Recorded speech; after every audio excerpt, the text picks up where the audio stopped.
अस्सलाम वालेकुम दोस्तों, मेरा नाम है रहमान अब्बास और आप देख रहे हैं हमारा ऑफिशियल यूट्यूब चैनल। इस वीडियो में इस्लाम पर सबसे बड़ा लगने वाला इल्ज़ाम कि इस्लाम तलवार के जरिए फैला, इसके जवाबात दिए जाएंगे। जब कोई कहता है कि इस्लाम तलवार के जरिए फैला तो ये सवाल मुस्लिम्स के ज़हन में भी आता है कि क्या वाकई इस्लाम तलवार के जरिए फैला?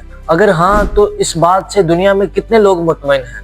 और अगर इस्लाम तलवार के जरिए नहीं फैला तो इस्लाम में जंगें क्यों हुई? और सबसे बड़ा सवाल कि ये नैरेटिव कहाँ से आया कि इस्लाम अग्रेसिव और ज़बरदस्ती का दीन है। आज जब कोई नॉन मुस्लिम ये कहता है कि हम कुरान और हदीस को नहीं मानते तो फिर हम उन्हें किस बुनियाद पर समझाएं कि इस्लाम का असल चेहरा क्या है? क्योंकि सिर्फ ये कह देना कि इस्लाम अमन का दीन है काफ़ी नहीं होता, बल्कि दुनिया लॉजिक, हिस्ट्री और एग्जाम्पल्स मांगती है। तो आज की इस वीडियो में हम इसी पर बात करेंगे, बिना गुस्सा किए, बिना गाली दिए और बिना इमोशनल मैनिपुलेशन के। तो वीडियो को स्टार्ट करते हैं।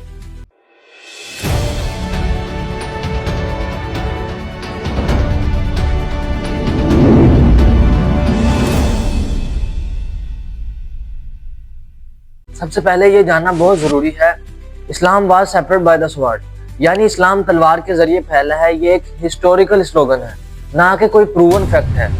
ये जुमला मुस्लिम हिस्टोरियंस ने नहीं लिखा, ये ज्यादातर उन लोगों का दिया हुआ है जो या तो इस्लाम के साथ पॉलिटिकल टक्कर रखते थे या फिर वो खुद अपनी जंगों और जुल्म को छुपाने के लिए इस्लाम पर इल्जामात लगाते हैं। क्योंकि अगर तलवार के जरिए कोई आइडियोलॉजी फैल सकती तो दुनिया की हिस्ट्री में हर वो चीज़ जिंदा होती जो फोर्स से थोपी गई हो।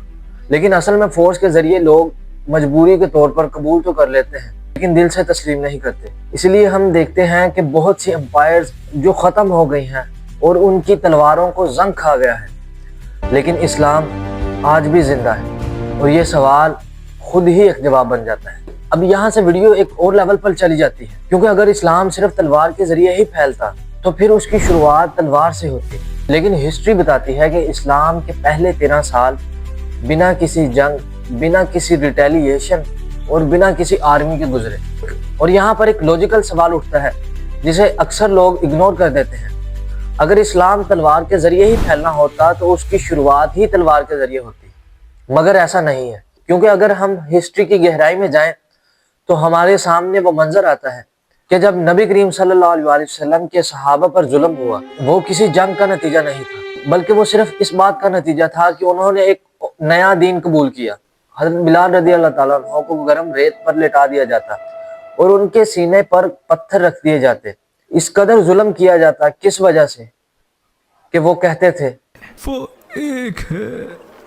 इसी तरह हजरत सुमैया और हजरत यासिर, हजरत अम्मार रज़ियल्लाहु ताला अन्हु के वालिदैन थे और इस्लाम के पहले शोहदा थे।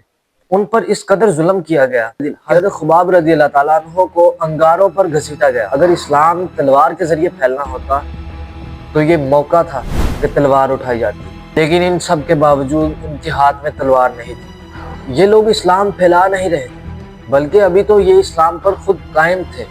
अगर इस्लाम तलवार के जरिए फैलता तो हिस्ट्री में इस्लाम के पहले मुसलमान जालिम के तौर पर याद किए जाते, ना कि मजलूम के तौर पर। फिर ताइफ का वाक़या सामने आता है जो सिर्फ इंसिडेंट नहीं बल्कि इस्लाम का मॉरल बेंचमार्क है। जब अल्लाह के आखिरी नबी मोहम्मद सल्लल्लाहु अलैहि वसल्लम पर पत्थर बरसाए गए, उनके जूते खून से भर गए, लेकिन जब बदले का ऑप्शन सामने आया तो उन्होंने रिजेक्ट कर दिया और अल्लाह से ताइफ वालों के लिए हिदायत की दुआ की। अगर इस्लाम का कोर मैसेज कत्ल होता तो ताइफ हिस्ट्री का सबसे बड़ा मैसेकर होता, लेकिन वहाँ से जो पैगाम निकला वो ये था कि हिदायत फोर्स से नहीं बल्कि रहमत और अच्छे अखलाक से फैलती। ये एक ऐसा जवाब है जो सिर्फ मुसलमान ऑडियंस को नहीं बल्कि हर उस इंसान को समझ आता है जो इंसाफ और ह्यूमैनिटी को मानते हैं। आज के दौर में हम अगर ज़बरदस्ती और फोर्स की मिसाल देखना चाहें तो वो हमें इस्लाम के नाम पर नहीं बल्कि मॉडर्न स्टेट्स के रवैयों में नजर आती है, जहाँ माइनॉरिटीज़ को उनकी पहचान की वजह से दबाया जाता है, उनके घर गिराए जाते हैं, उनके लिबास और नाम तक टारगेट किया जाता है, चाहे वो इंडिया हो या दुनिया का कोई और मुल्क। जब कानून सिर्फ एक ग्रुप को फायदा और दूसरे को नुकसान पहुंचाए तो असल में ये होता है तलवार के जोर पर निजाम चलाना, चाहे तलवार हाथ में हो या स्टेट पावर की फॉर्म में। मॉडर्न दुनिया में हम देखते हैं कि कई जगहों पर लोग अपना अकीदा छुपाने के लिए सिर्फ इसलिए मजबूर होते हैं कि उन्हें डर होता है कि उनका रोजगार, उनके घर और यहाँ तक कि उनकी जान तक छीन ली जाएगी। یہ وہ چیز ہے جو اسلام نے کبھی پرموٹ نہیں کی، بلکہ اسلام کا کلیم تو یہ رہا ہے کہ عقیدہ صرف اسی وقت میننگ فل ہوتا ہے جب وہ دل سے تسلیم کیا جائے، اور جو چیز دل سے نہ آئے وہ صرف ہپوکریسی اور ڈر پیدا کرتی ہے، ہدایت نہیں۔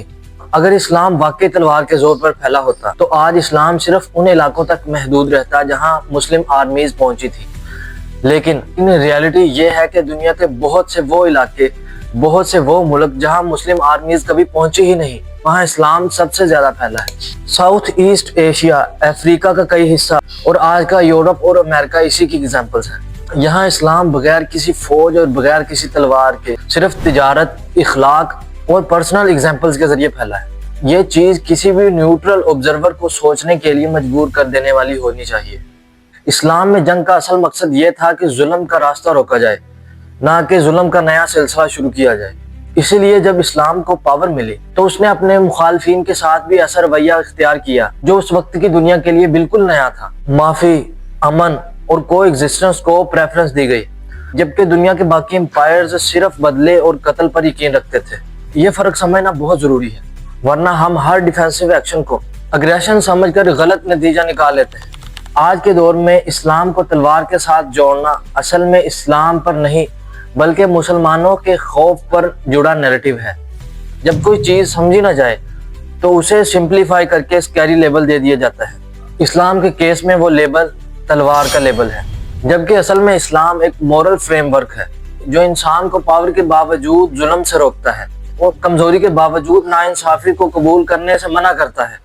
تو آج اگر کوئی کہتا ہے کہ اسلام تلوار کا دین ہے تو یہ سوال اسلام سے نہیں بلکہ اس شخص کی سمجھ سے ہے، کیونکہ اسلام نے دنیا کو یہ نہیں سکھایا کہ جیتنا کیسے ہے، بلکہ اسلام نے تو یہ سکھایا ہے کہ جیت کر بھی انسان کیسے رہنا ہے، دوسروں پر ظلم نہیں کرنا، نہ تو ناانصافی کرنی ہے اور نہ ہی برداشت کرنی ہے، کیونکہ تلوار سے زمین پر قبضہ تو کیا جا سکتا ہے لیکن دل پر قبضہ نہیں کیا جا سکتا۔ اسی لیے اسلام آج 1400 سال بعد بھی زندہ نہیں بلکہ گرو کر رہا ہے۔